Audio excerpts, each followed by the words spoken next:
Hey, what's up guys? This is me, Lovejeet Arora. Welcome to the Tech Queen channel. तो चलिए बात करते हैं, कहानी शुरू करते हैं डिक्शनरी के साथ में। तो हम लोग लिस्ट कर चुके हैं, हम लोगों ने स्ट्रिंग कर लिया है। अब हम लोग डिक्शनरीज की तरफ हैं जो बढ़ रहे हैं। खैर हम लोग ट्यूपल भी लास्ट हमारा जो लेक्चर था उसके अंदर हम लोग पूर्ण तरीके से खत्म कर चुके हैं। बात आ रही है यहाँ पर डिक्शनरीज के साथ में। तो चलिए किस्सा कहानी शुरू करते हैं और ये हमारा एक अंतिम डेटा टाइप है जो होगा, और इसके बाद में आपके सारे डेटा टाइप्स खैर खत्म हो चुके होंगे और हम बढ़ चुके होंगे सिलेबस के आगे नेक्स्ट चैप्टर की तरफ। बात कुछ करते हैं डिक्शनरीज के बारे में। तो कहता है कि the data type dictionary fall under mapping. देखिए चलो इसको भी शुरू करने से पहले एक बार आपका थोड़ा सा स्टार्टिंग बना देते हैं। देखिए जब भी मैं किसी डेटा टाइप को स्टार्ट करती हूँ तो मैं पाइथन डेटा टाइप को दो कैटेगरी में डिवाइड करती हूँ, एक म्यूटेबल कैटेगरी और एक इम्यूटेबल कैटेगरी। म्यूटेबल के अंदर आपके पास लिस्ट आता है, म्यूटेबल के अंदर आपके पास डिक्शनरी आता है। इसके अलावा आपके पास में जो इम्यूटेबल है उसके अंदर सबसे पहले आप ट्यूपल को लेकर के आ रहे हैं, आप स्ट्रिंग को लेकर के आ रहे हैं, और आप एक नंबर डेटा टाइप यानी कि इंटीजर या फिर फ्लोट या फिर बूलियन कॉम्प्लेक्स इन सब को आप लेकर के आ रहे होते हैं। तो आपको एक चीज समझ में आ गई कि आपके पास में जो डिक्शनरी है वो म्यूटेबल टाइप का है। और दूसरी चीज कि अगर आप डेटा टाइप्स को एक भाग में डिवाइड करते हैं, सीक्वेंस और नॉन सीक्वेंस, तो ये नॉन सीक्वेंस है क्योंकि इसमें आपके पास में इंडेक्सिंग नहीं होती है। इसके अंदर क्या होती है, मैपिंग हो रही होती है। ठीक है, मतलब इसमें कीज और वैल्यूज होती हैं। कीज डिनोट कर रही होती है वैल्यूज को। जैसे इंडेक्स में आपने देखा कि आप अपनी एक बुक को ओपन करते हो, है ना, तो उसके अंदर क्या होता है, जैसे टॉपिक का नाम लिखा है, फिर उसके बाद उसका पेज नंबर लिखा होता है। तो मतलब मैपिंग हो रही होती है कि ये टॉपिक इस पेज पर पड़ा हुआ है ना। तो वही चीज है यहाँ पर। अगर आपको वैल्यूज तक पहुंचना है तो आप कीज का सहारा लेकर के पहुंचेंगे कि ये वैल्यू है और ये आपकी की है बेसिकली। ठीक है, एक सेकेंड रुकिएगा। ओके अब देखो कहते हैं कि it is mapping between set of keys and set of values. मैं आपको ये चीज बता चुकी हूँ कि इसमें एक हिस्से में कीज होती है, एक हिस्से में उसकी वैल्यूज होती हैं। अभी प्रैक्टिकल करेंगे तो ज्यादा बेटर तरीके से समझ में आ जाएगा।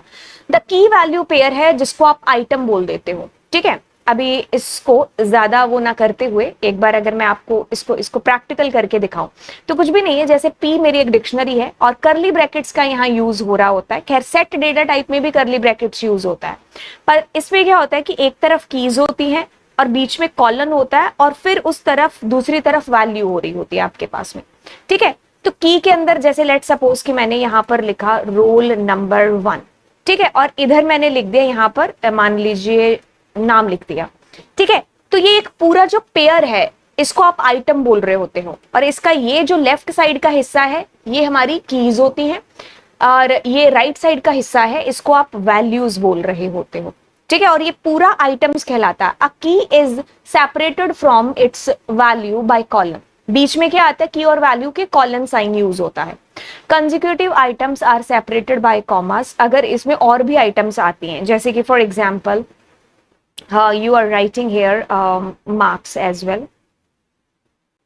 ठीक है, सो मार्क्स में मैंने मार्क्स भरे, तो अब अगर और भी आएगा तो आप उसको कॉमा से सेपरेट करते जाएंगे। ठीक है, तो ऐसे करके वैल्यूज आपकी कॉमा से सेपरेट होती जाएगी अगर और भी वैल्यूज आएंगी।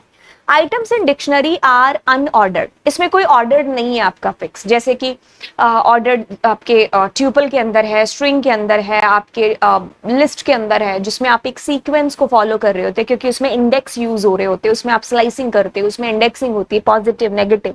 इसमें ऐसा कुछ भी है जो नहीं होता है इसमें, इसीलिए इसको अनऑर्डर्ड डेटा टाइप भी है जो बोलते हैं। So may not get back the data in the same order in which we had entered the data initially in the dictionary। मतलब जैसे ordered में तो क्या होता है कि हमारे पास जो लिस्ट वगैरह है तो उसमें एक सीक्वेंस में है। जैसे अगर 0 1 2 3 4 उसके इंडेक्सेस हैं, तो अगर आपने x0 बोला है तो x0 पर उसी की वैल्यू आएगी, x1 है ना। तो इस तरीके से, लेकिन यहाँ पर कोई ऑर्डर फिक्स नहीं है। आप कुछ भी है जो कीज के अंदर दे सकते हो, बट रूल है, वो रूल आपको यहाँ पर पता चलेगा कि कीज में आ तो कुछ भी सकता है बट क्या नहीं आ सकता है ये हम बात करेंगे। चलिए, कॉलन से हम इसको डिनोट कर रहे होते हैं। लेफ्ट साइड में आपकी कीज होती है, राइट साइड में आपकी वैल्यूज होती है। की वैल्यू के पेयर को आप एक आइटम बोलते हो, और अगर एक से ज्यादा आइटम्स है तो आप उसको कॉमा से आगे सेपरेट करते जाते हो। क्रिएटिंग अ डिक्शनरी, एक डिक्शनरी को आप कैसे क्रिएट कर सकते हो? To create a dictionary the item entered are separated by commas and enclosed in curly brackets.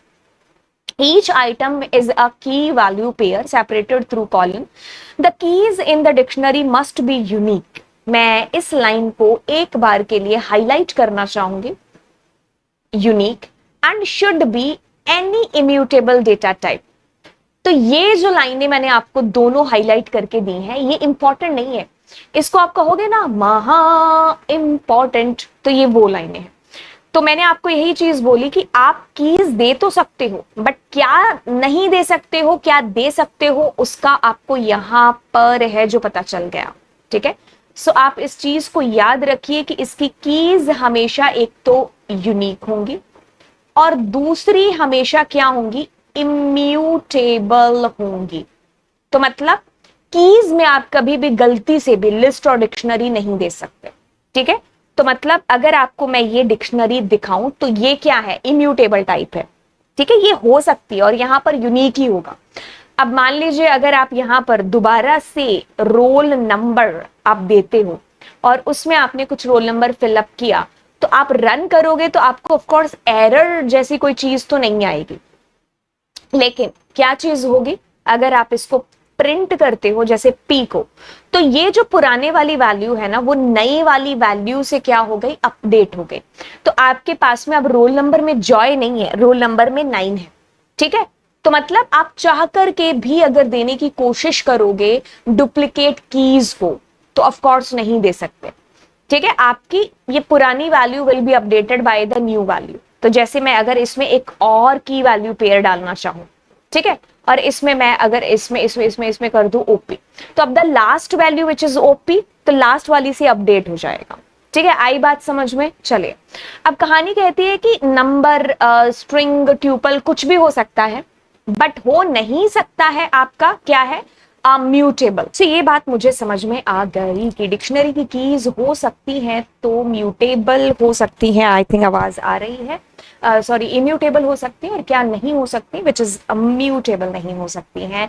तो चाह करके भी आप लिस्ट और डिक्शनरी को बीइंग अ की नहीं रख सकते हो. अब देखिए, चलिए, क्रिएशन ऑफ डिक्शनरी हम थोड़ा सा और ज्यादा सीरियस होकर के पढ़ते हैं.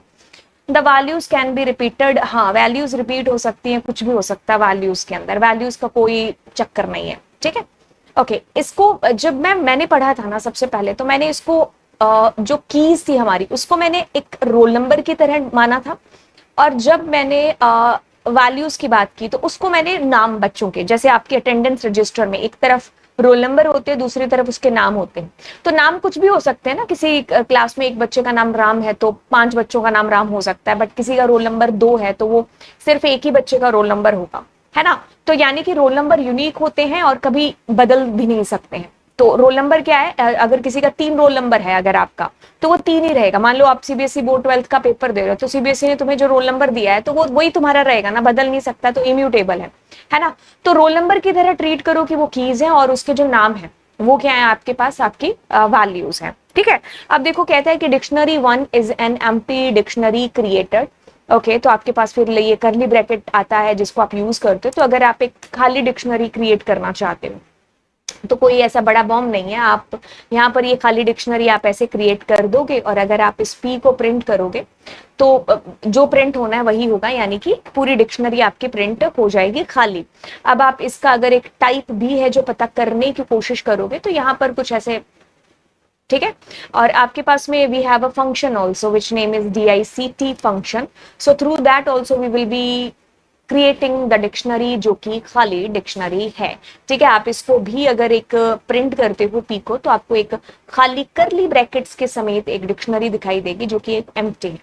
ठीक है. ये तरीका हो गया. बाकी मैं तरीके आपको बता ही देती हूँ. जैसे ये खाली डिक्शनरी आपने क्रिएट कर दी, अब आप यहाँ पर कुछ भी लिख लो. जैसे मैंने लिखा ए, और ए के अंदर मैंने लिखा पूनम.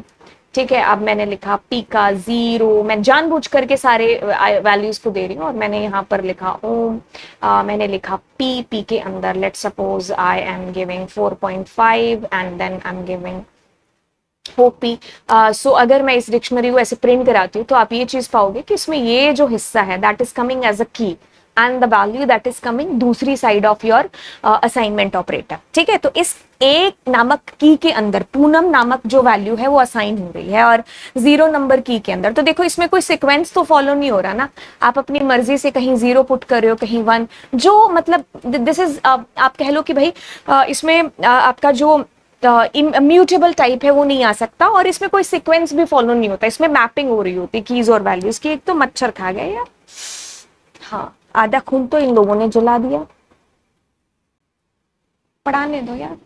ओके ठीक है, तो इस तरफ आपकी कीज है, दूसरी तरफ आपकी वैल्यूज है, कीज है वैल्यूज है, कीज है वैल्यूज है। ठीक है, तो ये एक तरीका हो गया। एक एक मैनुअल तरीका ये भी है कि अगर आप एक डिक्शनरी को ऐसे भी अगर आप लिखते तो वो भी ठीक था, मतलब आप ऐसे भी क्रिएट कर सकते हो। समझ में आई चीज? मतलब व्हाट यू आर डूइंग, आप एक करली ब्रैकेट लेते हो, उसके अंदर एक तरफ आपने कीज डाल दी, दूसरी तरफ आपने वैल्यूज, एक तरफ आपने कीज डाल दी, दूसरी तरफ आपने वैल्यूज। ठीक है, तो आप ऐसे भी कर रहे होते हैं। तो ये आपके ऊपर डिपेंड करता है कि वैल फंक्शन है उसके थ्रू भी हम खैर क्रिएट कर सकते हैं। खैर आगे चलते हैं लाइन बाय लाइन के अंदर। This is the another way through that you will be able to create an empty खाली खाली डिक्शनरी। ठीक है, ओके सुपर कूल है। अब आपने कुछ नहीं किया, आपके पास में ये कीज आ रही है, ये वैल्यूज आ रही है। ठीक है, keys values keys values keys values. ठीक है, अब ये कहता है कि accessing items in dictionary. Okay, so आप कैसे वैल्यूज को एक्सेस कर सकते हो डिक्शनरी के अंदर से, इस चीज को हम लोग करेंगे अपनी अगली नेक्स्ट क्लास के अंदर। ठीक है, अभी मैं आपको एक होमवर्क देकर के जा रही हूँ, विच इज आप मुझे ये बताएंगे कि इवैल जो फंक्शन है उसका क्या काम है, और उसके थ्रू अगर आप एक डिक्शनरी एंटर करना चाहें तो आप कैसे कर सकते हैं। तो इस चीज को आपने खोजना है, सर्च करना, और उसके बाद में मुझे बताना है। तो चलिए फिर मैं आपसे मिलती हूँ अगली क्लास में। Thank you so much.